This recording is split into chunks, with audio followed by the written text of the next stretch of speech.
23 വയസ്സ് മാത്രമുള്ള ഒരു യുവാവ് കഴിഞ്ഞ ദിവസം ഒരു കുടുംബത്തിലെ 5 പേരെ ക്രൂരമായിട്ട് വെട്ടിക്കൊലപ്പെടുത്തിയ ഒരു വാർത്ത നമ്മൾ കണ്ടായിരുന്നു. അമേരിക്കയിൽ അങ്ങനെ നടന്ന ഒരു സംഭവം നമുക്ക് നോക്കാം. 1966 അമേരിക്കയിൽ ചാൾസ് വിറ്റ്മാൻ എന്ന വ്യക്തി 14 പേരെ കൊലപ്പെടുത്തി. 31 പേർക്കാണ് ഗുരുതരമായിട്ട് പരിക്കേറ്റത്. ഈ കൊല്ലപ്പെട്ടവരിൽ ഒന്ന് അദ്ദേഹത്തിന്റെ ഭാര്യയും ഒന്ന് അമ്മയുമായിരുന്നു. പോസ്റ്റ്മോർട്ടം ചെയ്തതിനകത്ത് അദ്ദേഹത്തിന്റെ തലച്ചോറിൽ ഒരു ട്യൂമർ കണ്ടെത്തി.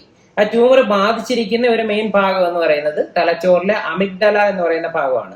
അവിടെയാണ് നമ്മുടെ ഇമോഷൻസ് ഒക്കെ കൺട്രോൾ ചെയ്യുന്നത്. ഓവറായിട്ട് അഗ്രഷൻ ഉണ്ടാകാനും മറ്റുള്ളവരുടെ അടുത്ത് വെറുപ്പ് തോന്നാനും എമ്പതി സിമ്പതി അങ്ങനെയുള്ള വികാരങ്ങളൊക്കെ ഇല്ലാതാക്കാനും ഒക്കെ ഇതിന് കാരണമാകാം എന്ന് പിന്നീടുള്ള പഠനങ്ങളിൽ വന്നിട്ടുണ്ട്.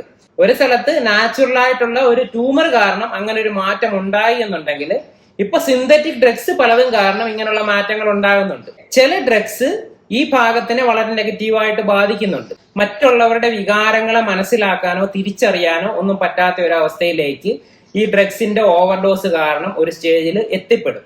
ആ ഒരു അവസ്ഥയിൽ അഗ്രസീവായിട്ടുള്ള ഒരു നേച്ചർ ആയിരിക്കും പ്രകടിപ്പിക്കുന്നത്.